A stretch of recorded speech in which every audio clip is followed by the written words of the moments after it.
The views and opinions expressed on this program do not reflect the company, owners, management, staff, clients, or partners.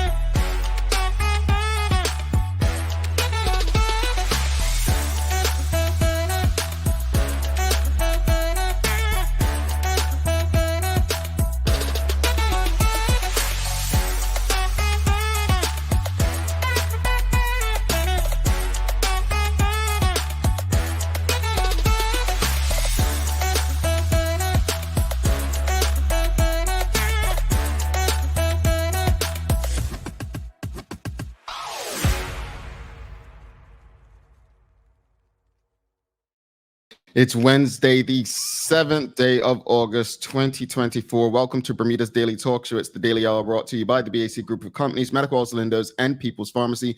I'm Jamel Hartman, she's Mia Shambray, and Teo Dill will be with us in a bit to bring you the latest in the news break brought to you by People's Pharmacy.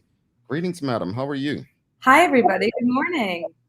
I'm back after a long summer vacation.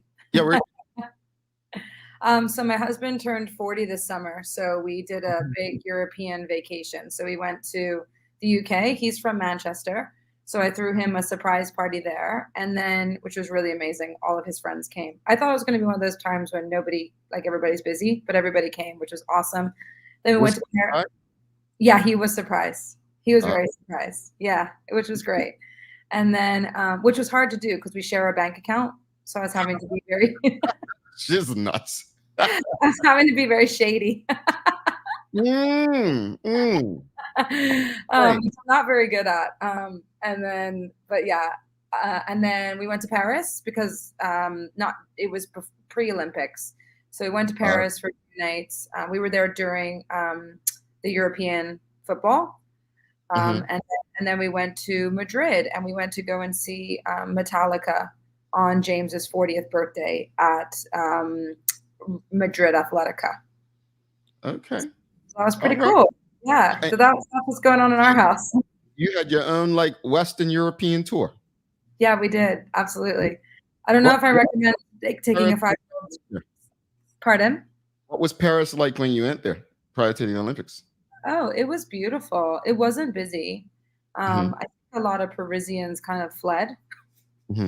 If I'm being honest, but I felt like they were building all of the seating and stuff along the Seine, and then they had the rings on the Eiffel Tower, and then they had on the Arc de Triomphe, they had these little swooshes, but it felt really safe. I'm in love with Paris, so it was just a great vibe. You could really feel the energy was starting to build for the Olympics, so it was really exciting. I love it. I'm glad you had fun. We did. And, Suzanne Ingham, she says, awesome Wednesday, Jamel and Miss, I think she thinks Mia. And Teo, she says, welcome back, Mia. Well, Miss Mia, we'll call you Miss Mia. Hey, Suzanne. Suzanne came into the shop to see me before I left, actually. Oh, really? Okay. All right. Nice. Well, folks, greetings everyone, and thanks for making us part of your daily routine. A good one today as we welcome Cullen O'Hara. He's going to come on, share how he turned his passion into business. The daily play is music today. So Mia, she's a singer, she's an entertainer, she's an artist. So we're going to see if she guesses this right. No pressure. None whatsoever. Don't forget to subscribe on our website, thedailyhour.com. Follow us on all of our social media channels to stay up to date with all that we have going on. Help us grow beyond the mic as we do our part to continue to improve our community. All right. Well, let's jump into it. So, folks, I was reading the RG and I just came across this story, and it was titled, 2 Government Ministers Step Down. So I was like, well, what government ministers are stepping down? And then I read it, and it says, Kathy Lynn Simmons, the Attorney General and Minister of Legal Affairs and Constitutional Reform, and Vance Campbell, the Minister of the Cabinet Office, what do they even do, were said to have tendered their resignations last week.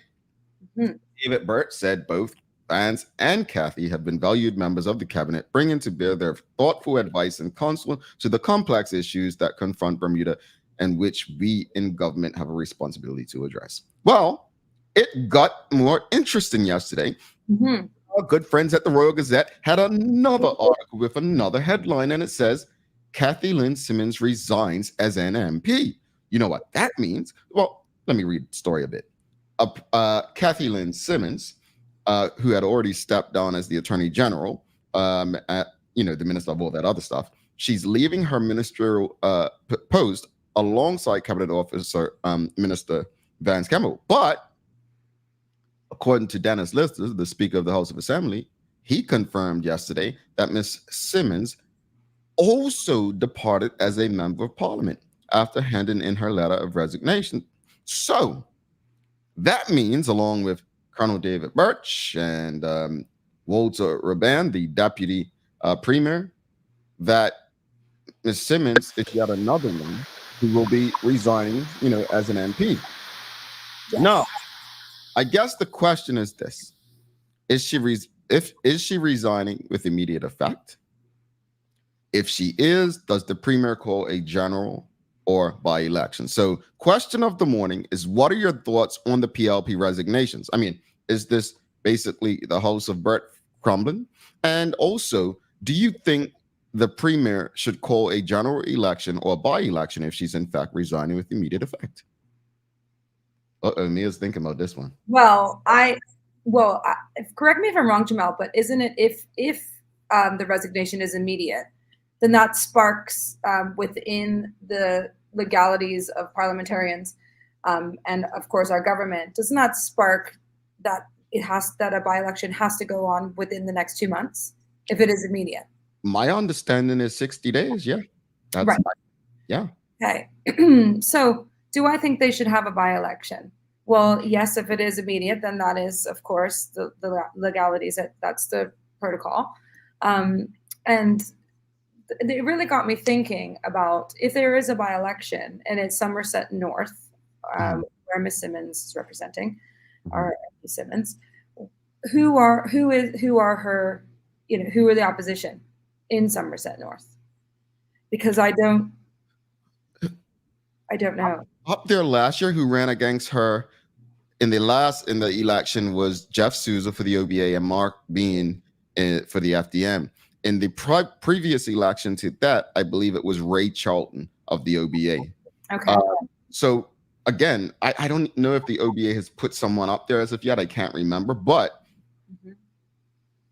I think the Premier's he's not going to. I highly doubt he's ready to call a general election at this point. I agree.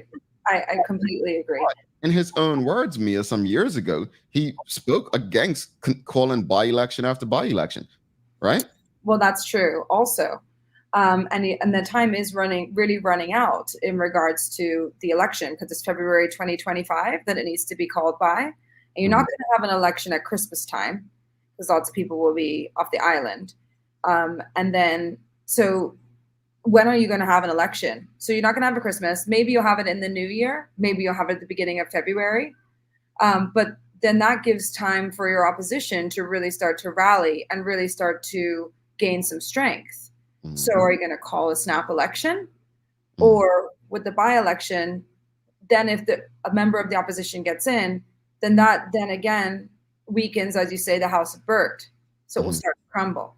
So if for OBA or FDM member gets in Somerset North, which with the West End Warriors and everything that's happened in Somerset this past couple of years, I happen to know that Somerset voters who have traditionally always been PLP or it's been a PLP stronghold, I don't think have been particularly impressed with the PLP, to be honest. And like, I'm very neutral, I think you're right. I think, and that's 36. That's, I think, at the end of the island, Bowes Island dockyard. I could be wrong. Someone can correct me, but I think. Now, I know that 2007 and the 2012 election were both around December 16th, 17th, 18th, around that time. Since then, we've had the last election was October in 2020, and then July of 2017. Those were the last two elections. I don't know if there's a right or wrong time to call an election from a perspective of the voter. They don't think about the voter. Let's be honest. They're not thinking about the voter. They're thinking about getting reelected. So, hence the 2020 election being called in pretty much the height of the pandemic, when the premier felt he was riding high, and well, he got a huge lead of 30 MPs. Now, that said, is the government prepared? I mean, I just don't think they've done enough to keep enough people happy. Do I think they'll remain in power? Absolutely.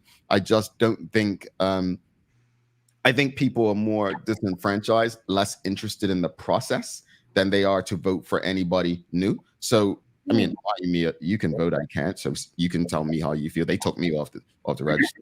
Who knows? I may get taken off the register next. You never can tell about these things.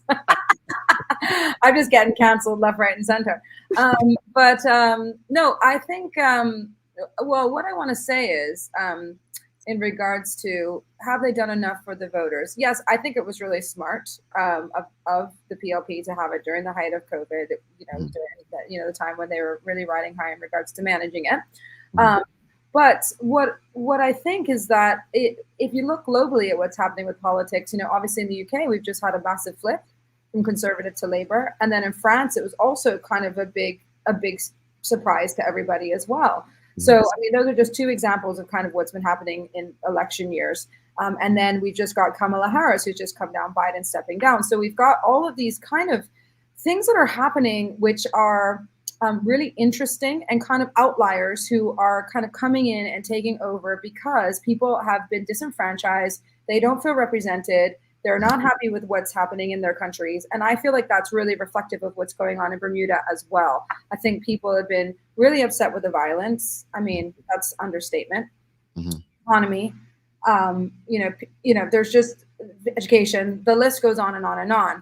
And I'm not saying that the government needs to come in with a magic wand and, the government can't fix everything. That's not realistic. But I don't feel that people are under the impression that it has been managed in a way that represents Bermudian interests. And I feel that in this next election, there's going to be a lot of surprises. If the opposition, both the OBA and the FDM, can really rally and get themselves together. Yeah.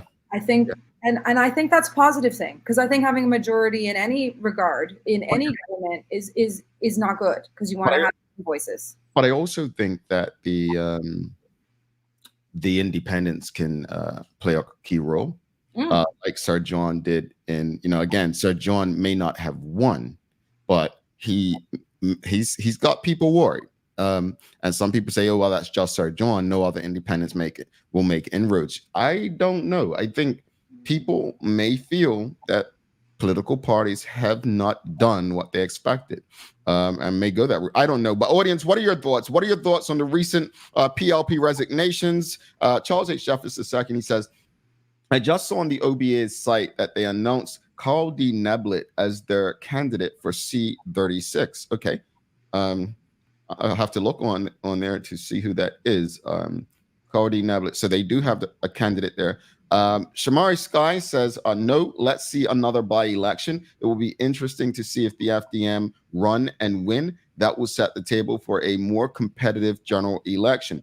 But the FDM, why didn't they could have run in C10 where former Premier Dunkley was, and they didn't want to. They're waiting for a general election. I thought they made that clear. So why would they run in another by-election? Like, why would they do that if they're waiting for, Well, I agree with I really agree with Shamari's point. Is maybe they need to get their feet wet and not just I think you just can't come out as an entertainer, as you rightly said. I've had thousands and thousands and thousands of hours of rehearsal and years, and I've been singing since I was 5 years old. Years and years and years of rehearsal practice. I think it says in the law of experts, it takes 10,000 hours to learn to become an expert in something. And so I think that I believe that what Shamari was saying was that they should actually get their feet wet and start to get some more experience in regards to elections and people seeing their faces and really getting out there. I mean, I'm sure they're getting out there in regards to their communities already. I personally haven't seen, nobody's come to my doorstep, or I haven't seen anything really on social media. However, that being said, I do believe that it would be in their best interest to participate in the by-election. And yes, they have made it clear that they are going to wait till general election. But Jamal, I don't think that that's necessarily the best port of call. What about you? I say this respectfully. I don't know their strategy. I don't understand it. I think they have contested a general election, and I just think that they feel like the resources are better spent in the community and waiting for an election. They know that, they tested it already in the general election in 2020. Now they're building foundation, and, using David Brett's own words some years ago, like, by-elections cost money. So I actually understand if the FDM don't participate, because, if the shoe were on the other foot, as we've seen before, the premier would probably be saying, well, why are we going to call another by-election? Why don't we call a general election? So I'm either or, but if they decide not to participate, I'm okay with that as well. But I think we need to touch on something, because this was a question I had yesterday. Charles H. Jeffers II, he says, with only 2 lawyers in Parliament that who will be the AG, that's Kim Wilson and Wayne Keynes, is there a lawyer who is willing to go into the Senate to become AG? Many questions. So that, to me, is the bigger question. I mean,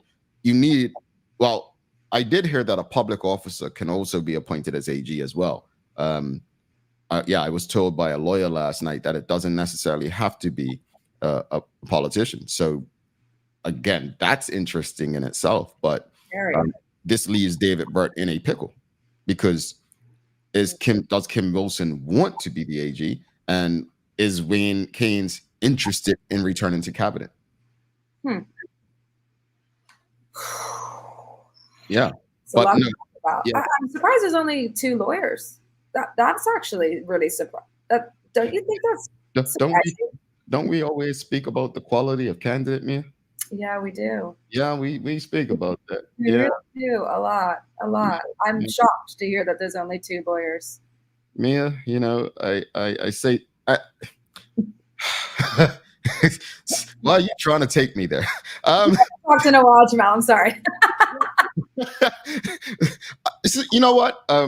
This comes down to, and I have to use sports terms, so forgive me, but you need 11 players on a team, right? Let's use cup match, since it just happened. You need to take the right mix of batsmen and bowlers, right?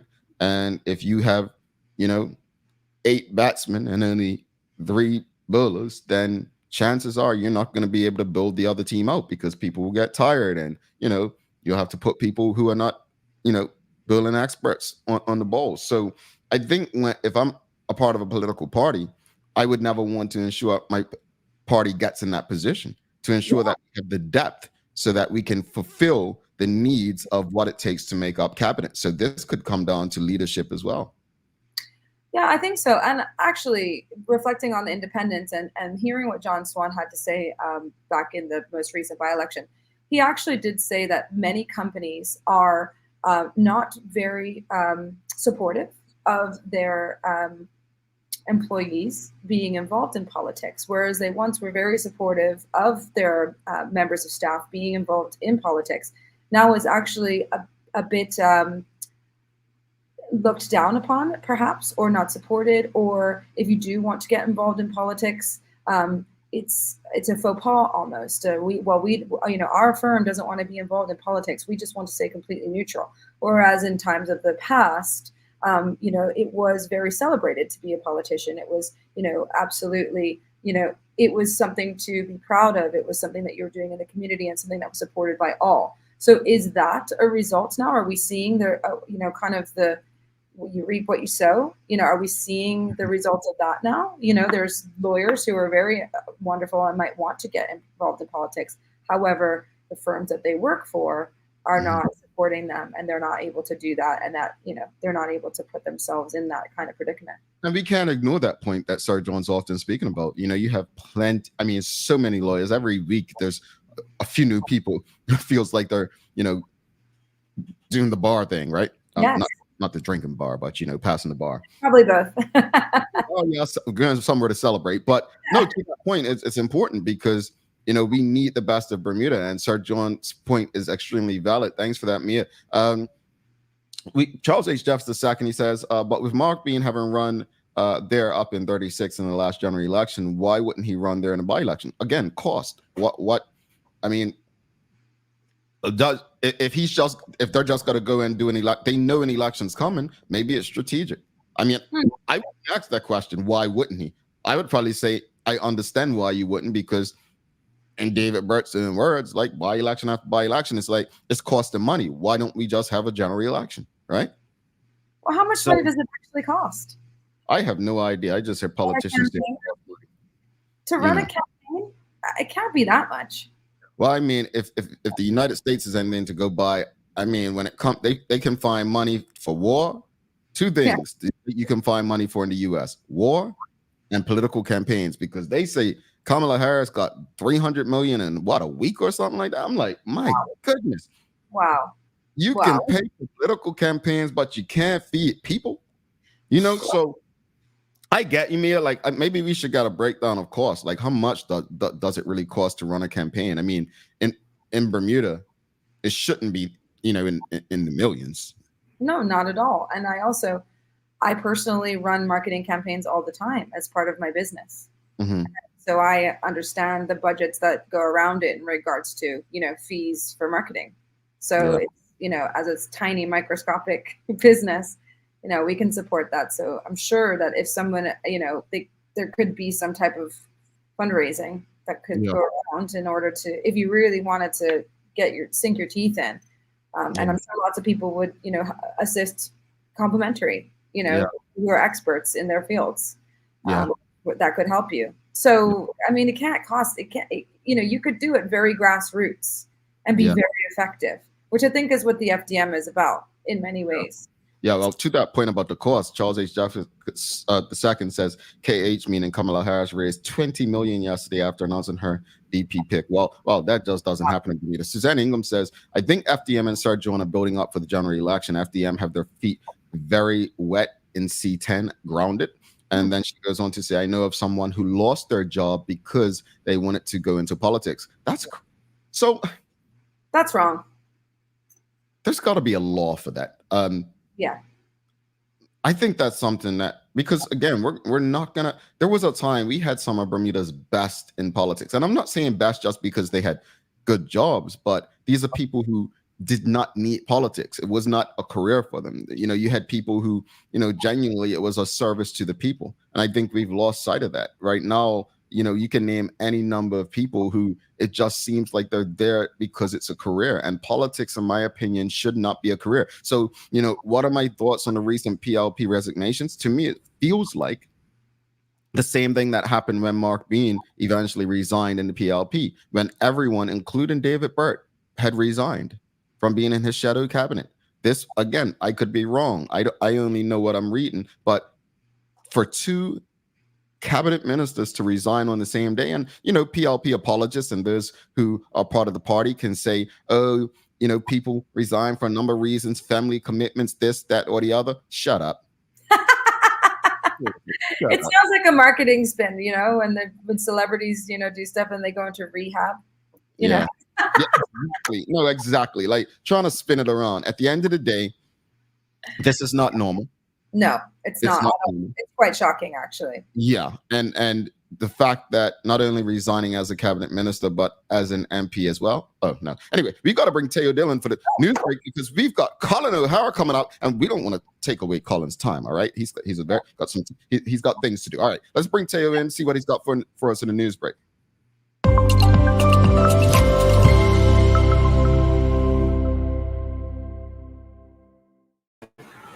Morning, family. Good to see you, Jay. Good to see you, Mia. Welcome home. Paris is the illest. Oh, it is. Sure is. Paris is the illest. Bon bon. I have one question. Well, I'll tell you what the thing that you can get that is better in Paris than anywhere else in the world. I'll see if Mia agrees with me. Bread.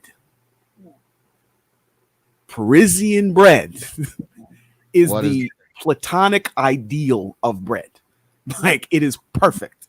There's It is nothing wrong with it. Every other piece of bread is a pale imitation of Parisian bread. It can't beat absolute it. facts. Just baked goods. What is it? Yeah. What makes it so good? I what is it? It's I don't know. okay. When you get a loaf of bread in the grocery store on this side of the world, right? Mm-hmm. It tends to be something you can squish and roll up into a ball. You know, like it's more doughy than anything else. Whereas good French bread, good Parisian bread, it's crispy, almost glassy, crispy on the outside, and then just delicate, light, cloudy, soft in the inside. And it's a little salty, a little buttery, and it will save your day. Like I've eaten a lot of that stuff. I'm just saying. You seem like you want some bread for breakfast, Taylor. Bro, look. When I lived in Europe, like my breakfast typically was a little big baguette from the boulangerie down the street and like a Coke. And I did that every day for the better part of a year. Yeah, Coca-Cola. Yeah, it's better in France. It's better in Europe. Yes. It is. It's way better. My son was just, anyway, he was drinking. Yeah. Anyway, he had a cavity check since. He's fine, but yeah.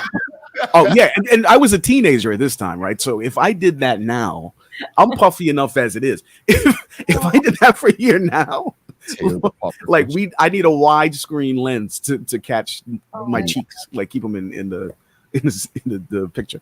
I'm not even exaggerating. I think I ate about 4 chocolate croissants a day when I was there. My I'm not even exaggerating. The news because my belly's growing from thinking about it.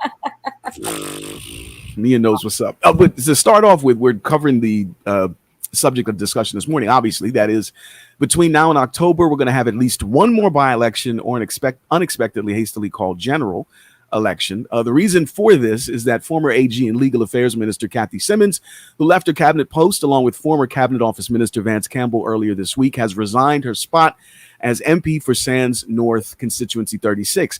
Her resignation necessarily triggers a by-election in the next 2 months. That's our default position, unless a general is called before then. At least one person is celebrating former MP Simmons' departure for entirely predictable reasons. Opposition leader Jarian Richardson called her resignation a relief, calling attention to Somerset's, quote, sad, deplorable decline under the former AG's stewardship. MP Richardson specifically said, quote, we're glad that the former Attorney General has stepped down from seat 36. Now we can focus on rebuilding Somerset. And I saw, Jay and Mia, that in the comments, our good brother, Charles H. Jeffers II, noticed that on the OBA website, they have already announced a candidate. That is to say, Carl Neblett. Yeah. Who that? Have you either of you heard of that person? Nah, no. I don't know that person. No. I never heard of Neblett's. A Neblet. Like I know Niblets, but I don't know a Neblet. Oh, no. But I do know that Jarian is from Somerset. He's from the White Hill area, so he is definitely very invested in the West End. No. Don't start that. People from White Hill, they say they're not from some. Or I heard an argument up cop match. You're from White Hill. That's not Somerset. I'm like, so I'm just learning that Somerset apparently is once you cross the bridge. I didn't know that. That's a thing up there. I just learned that. Well, he went to West End Primary, and then But speaking of Jarian, though, Somerset boy. But speaking of Jarian, when you said, he was happy about her resignation, I thought he was going to say because she was such a good AG, and you actually surprised me with what you said. I thought he was being complimentary. I was fooled. Throwing shade at him. Sorry. Yeah. Well, look at you, Jay. Your cynicism is waning in your old age. Yeah, literally, right? I was hopeful, but man, let me go back to my regularly scheduled, thinking. All right. Well, in other news, we ducked Tropical Storm Debbie, but as we have and will continue to keep telling all of you, this hurricane season is nothing to play with. The National Hurricane Center is monitoring the tropical wave in the Atlantic Basin for potential development. As you can see, the currently unnamed wave looks like it's tracking in our general direction with a chance of further development to track across the Caribbean with a low chance for some further development. Now, if you start hearing about T.S. Ernesto or T.S. Francine, pay attention because those are the next available names that'll be given to a system that builds into a tropical storm or hurricane or higher. Interesting. I wanted to ask y'all at this stage in the hurricane season, we all know that like every year nowadays, the projected number of storms and intensity just keeps going up. But we have been lucky the last little while. We've been able to avoid getting hit by one of these mega storms. How you feel about this year? Do you think we're going to make it to November? Yeah. We're good. Yeah, we're good. I think we're good. You want to bet? No, I ain't betting on Mother Nature. Betting on Mother Nature is like betting on St. George's Cup match team winning the cup. It's not just happening. It's not happening. It's not happening. Poor Jay. I hope we don't get hit by any hurricanes, but there's a lot of environmentalism conversation to talk about. However, the guest that we are having on today will be very happy for the storm surge because lots of surfers love to get involved in that. So, sure, Cullen. That is a good point. Mia, you are a silver lining queen.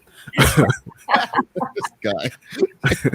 All right. Now, breastfeeding, as we all should know and understand, is best for babies, families, and communities. And we all have to do more to realize this fact on a national level.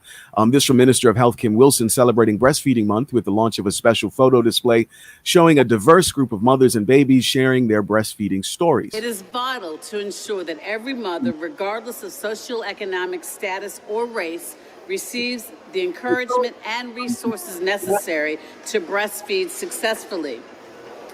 This support should extend beyond healthcare providers to include community spaces, family members, businesses, and workplaces. By understanding the diverse challenges mothers face, from inadequate lactation support to a lack of breastfeeding-friendly environments, the entire community can learn how to offer effective assistance.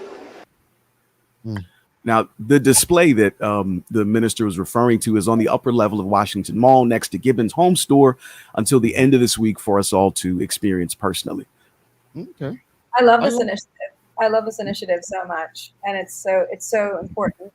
I breastfed for 2 years, my son. So I think congratulations. Thank you. That's great. It's progressive. It's forward thinking. Yeah, and breast is, if you can, breast in England, they tell you that breast is best. And also that breast is free. So they used to call it on tap, which makes me laugh. Yeah, but it's good. We have a couch in the shop so that women can come in and comfortably breastfeed or change their babies, and space for women to just take care of their little ones in the shop. Girl, shout out to you. Yeah, it's good. We need to provide more spaces for women.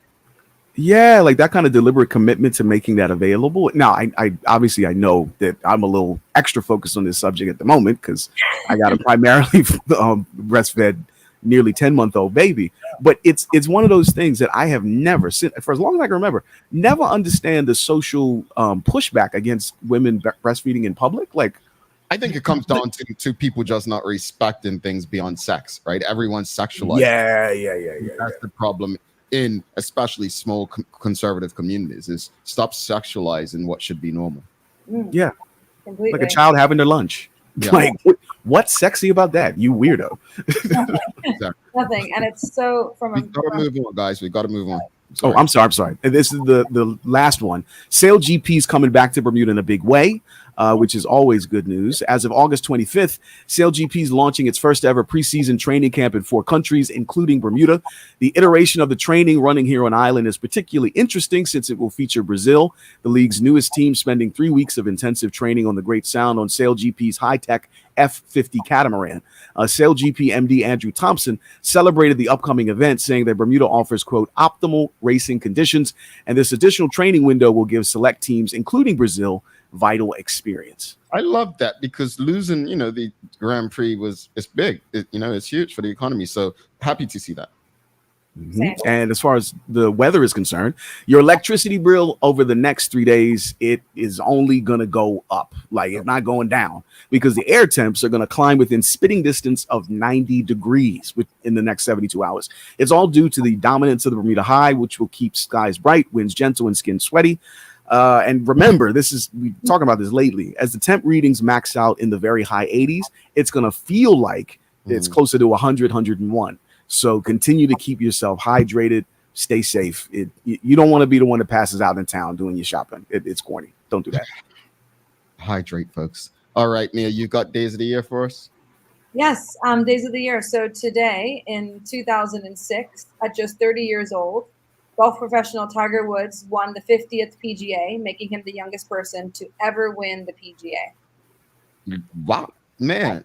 Tiger was the youngest to do a lot in golf. And then, yeah, congrats. Well, yeah, I just thought that was really impressive. 30 years old, 50th PGA. It was. He had a great golfing career, regardless of how people feel about him. He had a great career, didn't he? Yeah, no, he's the GOAT, unquestionably, of golf. Like it's not even close. Yeah, I mean, he didn't necessarily catch Jack Nicklaus, but Jack Nicklaus played, on the top for much longer. But no, I think Tiger definitely generated interest in golf that just was not there. And it's a gentleman's game, kind of like cricket. So thanks for that, Mia. Tay, we'll see you soon.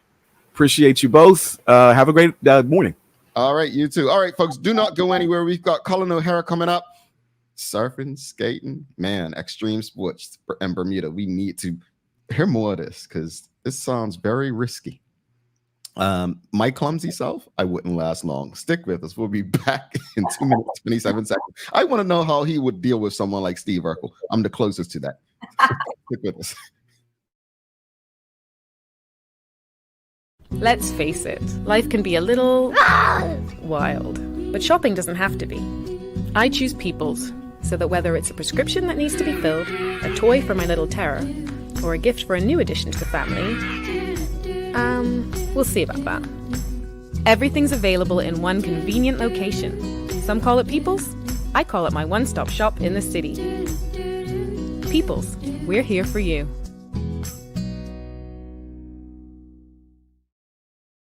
Welcome to the new bulk store, Lindo's Next Level. Wake up in the morning with enough coffee to keep you running throughout the entire day. Your pet at home deserves the best. Stock up on dog food to keep your puppy happy. Need a quick, tasty lunch at home? Your chicken nuggets will be jumping right out of the freezer. What's a movie night without popcorn? You can never have too much. Lindo's Next Level. Why go anyplace else? It took 14 days to build your business plan. 6 months to build the courage to leave your day job. 3 weeks to find the perfect location. It took 10 days to outfit your space just right. And 1 day before your first client walked in the door.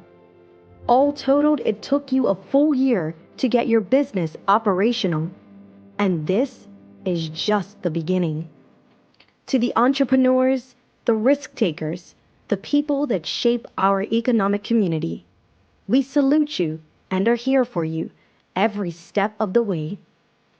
BEDC, providing knowledgeable, progressive, professional, and innovative support to Bermuda businesses. Summer is almost here. Dive into the season with dog floats and dog pools. Enjoy 20% off West Paws dog floating toys and shop our life jackets for safety in the water this summer. Get all your summer needs before the holidays and events begin. Don't forget to stock up on poo bags and check out Dicky Bags, the poo bag holder that locks in the smell until you can't dispose of it. Remember, even dogs need sunblock, so visit Noah's Ark today, Bermuda's most trusted animal supply store for all your summer essentials, and ask us about our rewards program. Welcome back to the Big Show. Mia Chambray. I'm Jamel Hartman. It's the Daily Hour brought to you by the BAC Group of Companies, Medicals, Lindos, and People's Pharmacy. Please don't forget to subscribe on our website, thedailyhour.com. Follow us on all of our social media channels to stay up to date with all that we have going on. Help us grow beyond the mic as we do our part to continue to improve our community. Without further ado, let's bring in our guest for the day. We've got Cullen O'Hara. This is going to be cool. He seems like a daredevil. Give him a warm PDH welcome.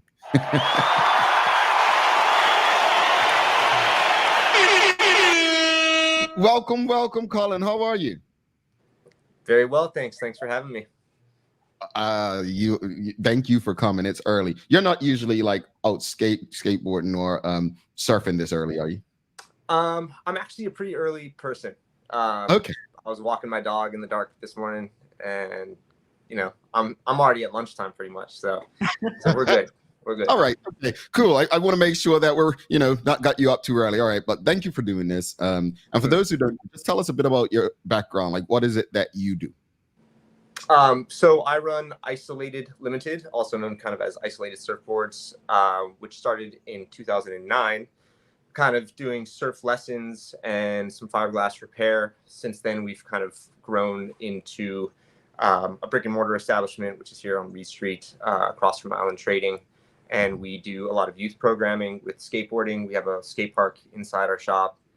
We manufacture surfboards and clothing, and just do a lot of stuff ourselves, and try to engage with the local community as much as possible to introduce and help support anybody who might be interested in kind of the more the lesser known activities on the island. So, like, okay, Isolated. Where'd the idea come from? So it's funny. My mom always like gets at me. She's like, "It sounds so sad and lonely," but it's quite the opposite. It's so Isolated is kind of it's a direct reference to the island itself being geographically isolated, but it's more kind of the metaphysical isolation of really intense focus on things which require that type of unilateral attention in order to continue through and progress. And I think that's something that can be carried, along through your life and applied in many different situations. So surfing and skating are really hard. Mm-hmm. And they're oftentimes, the penalties are real when you don't achieve what you're trying to do. So the risk reward balance is a good one, because it's good enough that it forces you through all the kind of rough spots, and being focused is essentially what we teach. And the simplest thing is just look to where you want to go. Mm-hmm. It seems so obvious, but it's a really hard thing to do. So that's kind of where the Isolated comes from. Cool. I think it's a brilliant name. I remember when I first saw the sign and your logo.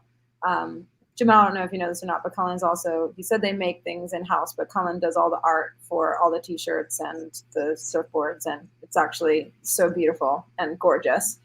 Cullen, we've known each other for a long time. Yeah, it's true. Literally, my son, we're essentially sponsored by Isolated, because all he wears is Isolated clothing, literally. But it's so cool. So and Gunnar does a great job. So yep. He's got good taste, thanks to you.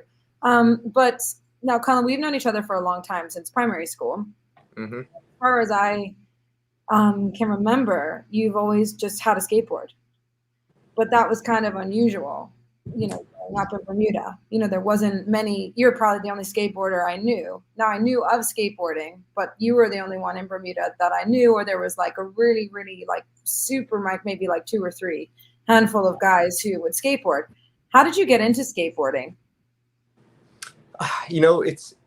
Skating is one of those things where it kind of finds you to a certain degree. So, you're totally right. There was no skateboard community here. There was no way to access any of the information, any of the media. It wasn't on TV, on the few cable channels that we had back then. It was just, you had to seek it out. So I have a cousin who's very near to in age to me, and he and I are very close. He grew up in the Midwest in the United States, and he grew up in a community that had a long-standing skate community. So it was pretty easy for he and his buddies to get involved with that. And I would see my cousin 2 or 3 times a year. Every time I'd see him, from basically 10 years old on up, he'd have a skateboard, and he progressed quite quickly because he was surrounded by a thriving community. Mm. So I kind of it just seemed like the most amazing thing ever. So I convinced my parents to get me a skateboard, and my parents were pretty relaxed with regards to my safety, I guess.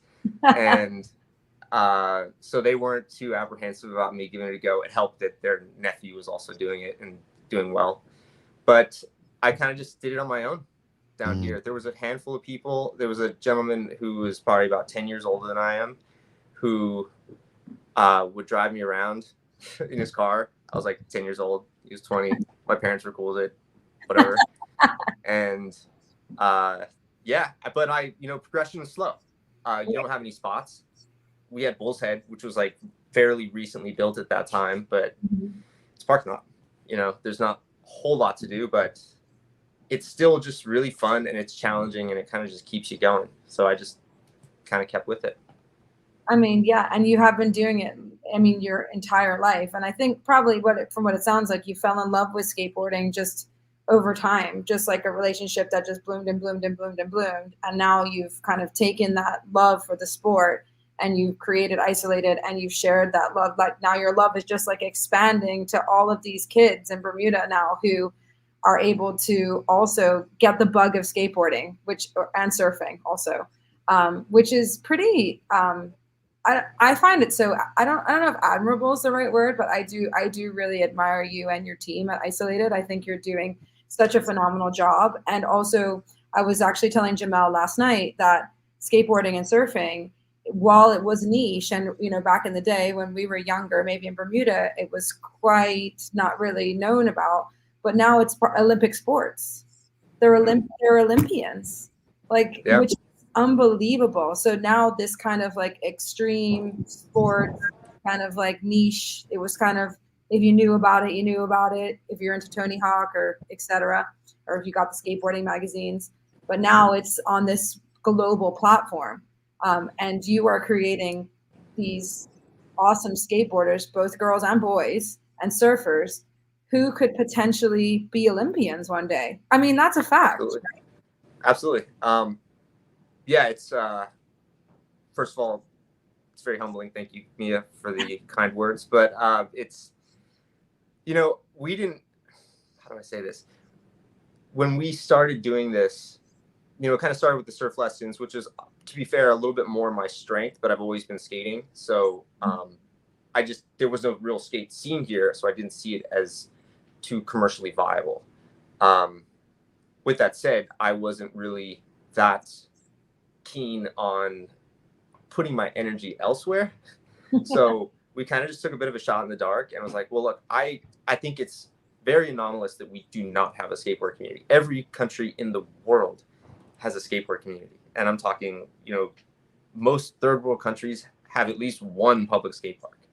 It is very unusual to have a company of our affluence, a country of our affluence, to not have the infrastructure to support a local community.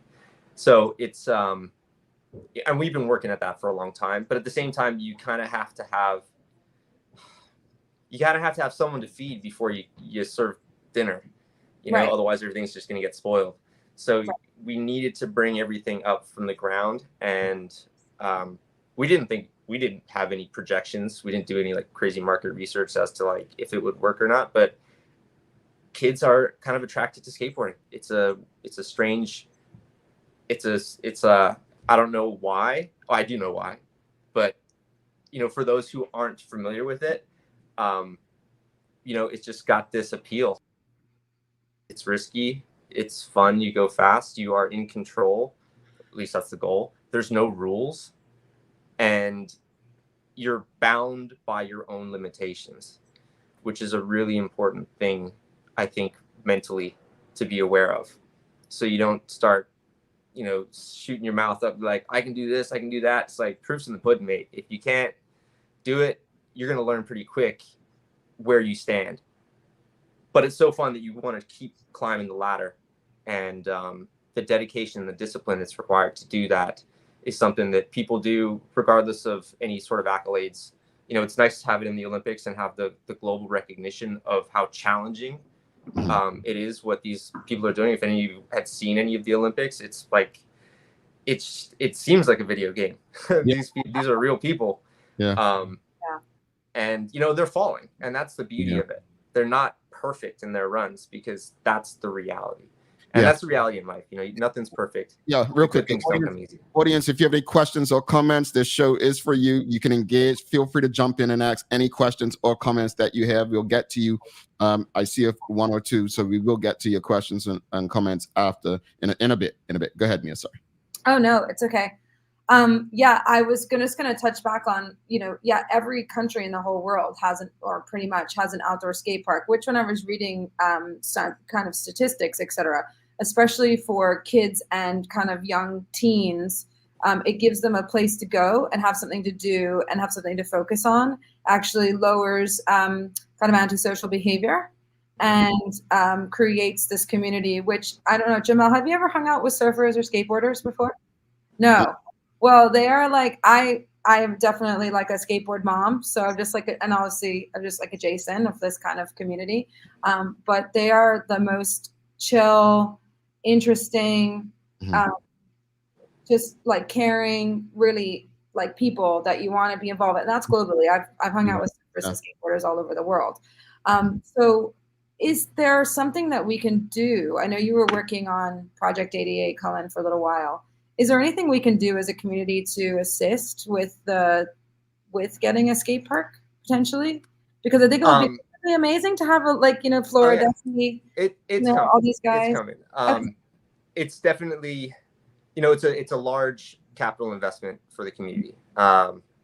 We have been working with the Corporation of Hamilton to get a park sorted out, and we've been doing this for a while. As you mentioned, Project 88 was a project that kind of blew up, inflated, and then blew up relatively quickly, again, because we didn't have the community to support it. And when I say the community, I mean the actual skaters themselves. I do believe the funding is there. We live in a country, and fortunately, that there seems to be enough kind of disposable income that people are willing to donate, especially when it is in the best interests of the youth.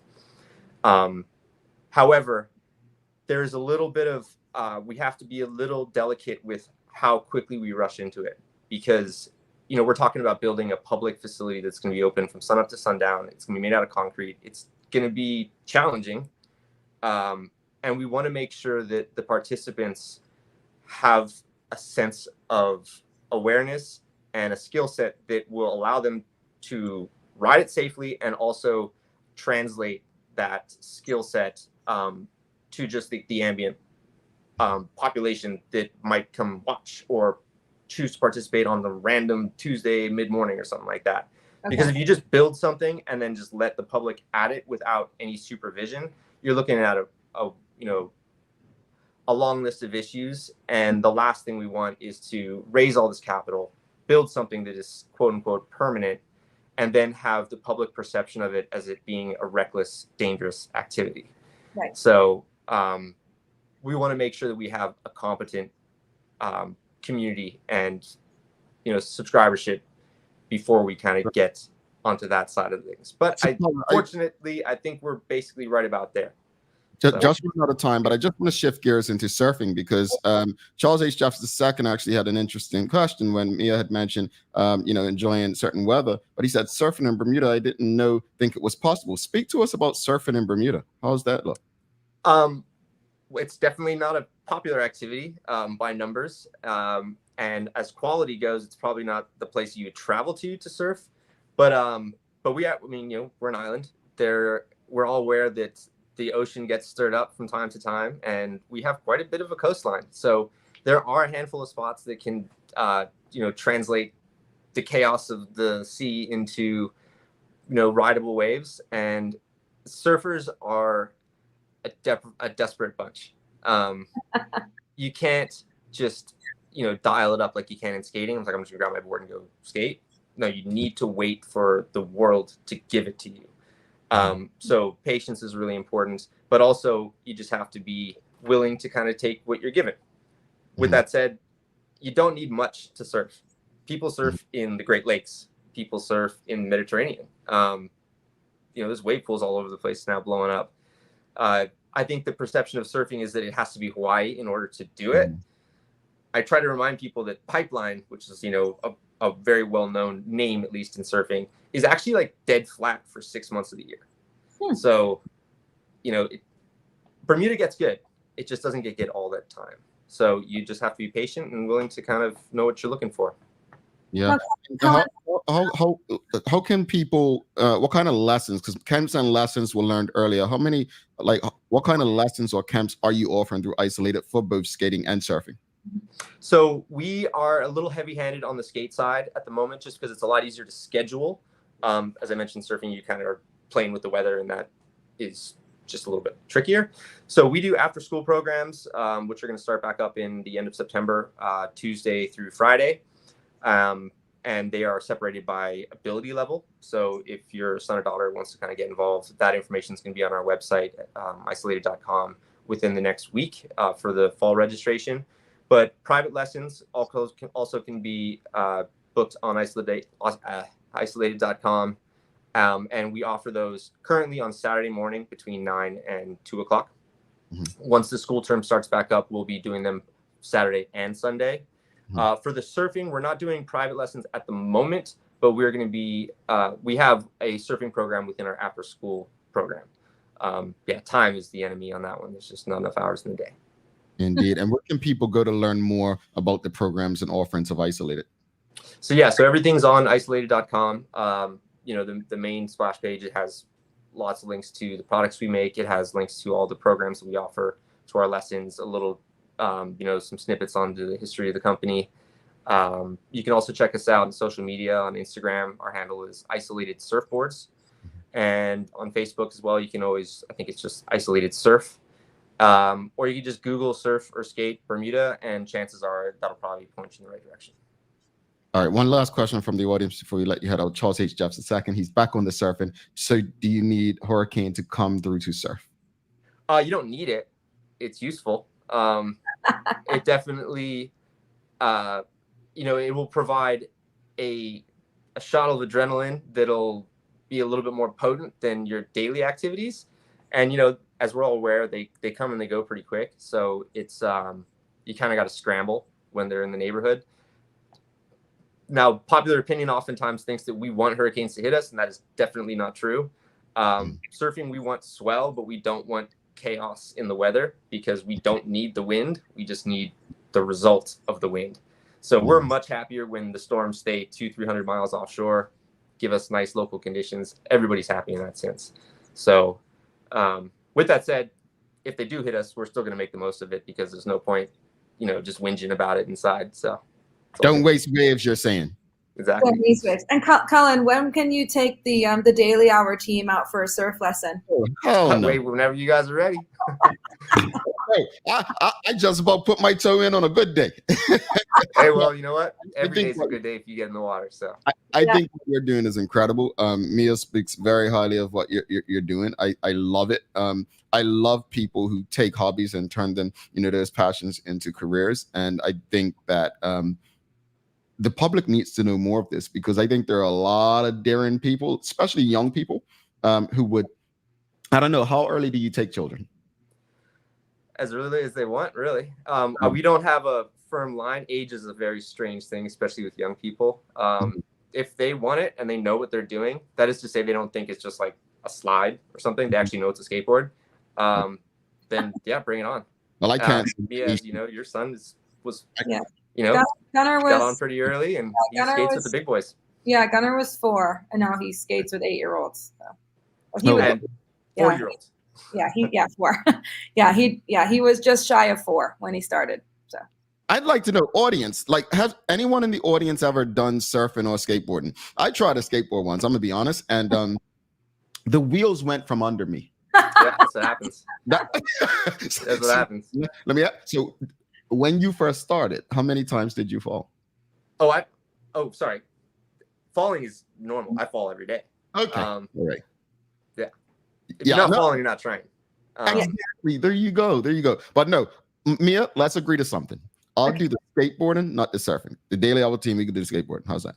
Okay. I love that idea for us. And Cullen they just built, him and his team, who are amazing group of gentlemen, they just built a whole little mini skateboard park in the bottom of Isolated. So it's like this magic treasure trove. Like you go, it's on Retreat Extension, for those of you who don't know, across from Island Trading. It's the black building. It's got the little isolated sign. So it's kind of hidden. It's like très cool.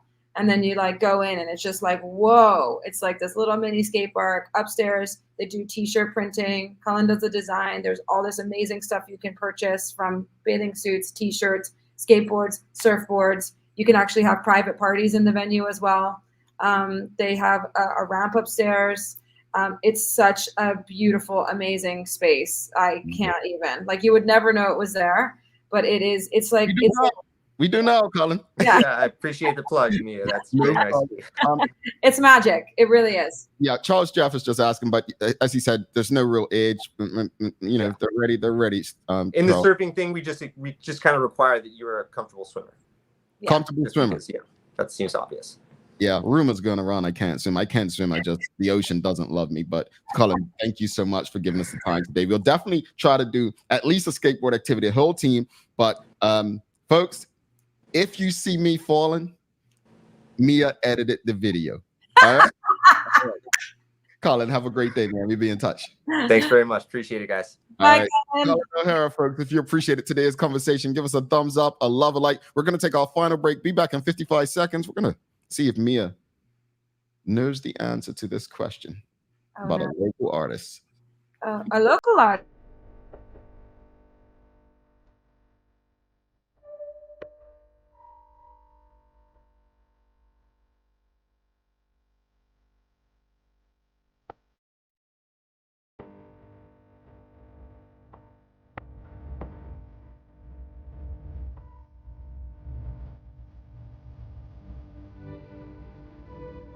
Take a look at our workbook for construction workers and tradesmen. Durable, stretchable in all the right places, and plenty of options for tools and accessories. Paired with our wide range of tough and comfortable footwear, you can't go wrong. As you can see, Medical House really is a one-stop shop for everybody. We can't wait to see you. See it all at our new expanded location on Bakery Lane. Welcome back. Thanks again to Cullen O'Hara from Isolated. Folks, go check him out. I think it's pretty cool. I love things that, so many children grow up playing traditional sports of cricket, football, sailing, which is traditional as well, things that are in schools. But I think this would be a fun outlet for so many children for so many reasons. But thanks again to Cullen. If you appreciated the conversation, please give us a thumbs up, a love, a like. Make sure you share it with your family, friends, colleagues. It is time for the Daily Play, brought to you by Bermuda Trivia. New episodes of the game show will be available next Monday. The game is actually available at stores throughout Bermuda. Follow Bermuda Trivia on Facebook, Instagram, X, and TikTok to find out why it's Bermuda's favorite trivia game. Mia, are you ready? Yes. All right. Audience, if you get this before Mia, like someone got it before Larry yesterday, we'll enter you into this week's draw. All right, here we go. What Bermudian artist has both an album and song titled Reggae Highway? Live Wires. She didn't give you a chance, audience. She did not give you a chance. I love that song. She done did it. She done did it. I was like, man, Mia's gonna get this. She's an artist. She's a local artist. She knows local art. All right. So what you're gonna do, Mia, is if Sancho or Sherry or Larry, anybody else is on, you're gonna give me some stuff to ask about local artists. How's that? I love that idea. All right, so it's not me coming up with the hard question, it's Mia. Okay. All right. But let's wrap up today's conversation. I mean, final thoughts on the discussion about the by-election politics and the resignations, and then obviously the great conversation with Cullen. Yeah, I just want to say that I think it's kind of an interesting and possibly an exciting time for the opposition in politics, with seeing as what's kind of the house of cards is kind of tumbling or seemingly in the current government. So I'd like to hope that both the OBA and the FDM put their pedal to the metal, and like to see some really creative, interesting opposition coming from them. So that would be my observations. And then in regards to Cullen, is doing an amazing job turning his passion into a really fabulous platform for our youth to really explode on. And it's wonderful. Skateboarding and surfing is just an incredible community, and we're really lucky to have this platform here on the island. So your son loves to skateboard and surf, or just skateboard? Yeah. Well, so he started skateboarding. He was just under 4 when he started.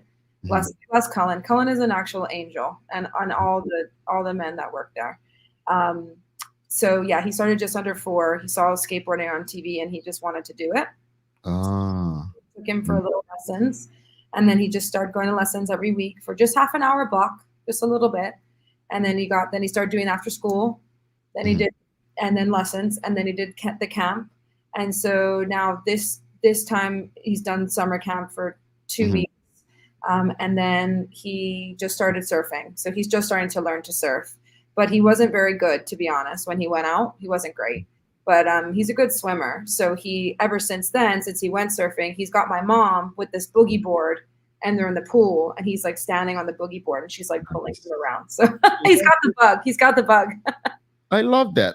And he has an interest. That's great. As far as the politics, I do agree with you, Mia. I think this is a perfect time for the opposition. And if I were the FDM, I actually would test the waters. I just don't think they're going to, because of what their strategy was with C10. I would love to see a general election called, but I think I don't think we will see one called.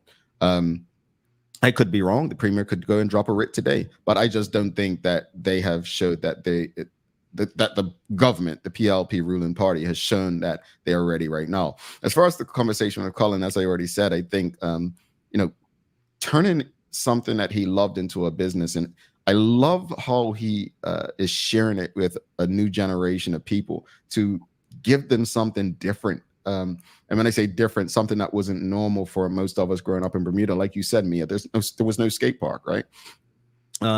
And kind of building one. I love it. And I really do. I'm looking forward to a Daily Hour team going and experiencing it. Like, I think these are the kind of activities that, and I say there's a correlation. I think if young people got into these kind of activities, it could help deal with our social ills, because it's more things for them to do. It's different things for them to do. You don't necessarily have to be athletic to do this kind of stuff. You just have to want to be into having fun. So my hope is that this kind of activity, we can do our part to help Cullen and his team grow with it, right? And it be an additional thing for young people to consider, whether it's for fitness, or to me, it's about balance and even the mind, right? It's a mind thing. So thank you, Cullen, for coming on. And again, folks, if you appreciate the conversation, give us a thumbs up. I love it. Like, Mia, do you have some daily inspiration for us? I do. It's from a professional and famous surfer, Steve Hawk. And Steve's quote is, "The best wave of your life is still out there." Oh, I love that. Me too. That's why surfers just keep going back. They're like, no matter how good today was, I know a better wave's coming to mind. I love that. I love that too. So whether it's in physically or emotionally or spiritually, your life is still out there. So you got to keep chasing it. Another chance. All right, folks, don't forget to subscribe on our website. Follow us on all of our social media channels to stay up to date with all that we have going on. Help us grow beyond the mic as we do our part to continue to improve our community. Thanks again to our partners, the BAC Group of Companies, Medical House Blindos, and People's Pharmacy, for ensuring that we can do this with you on a daily basis. As always, we appreciate you, we love you, and we thank you for making this part of your daily routine. If all goes well, we'll be back to do this again with you tomorrow. She's Mia Chambray. I'm Jamel Hartman. Please do make it a safe and a great day. We are out. Peace.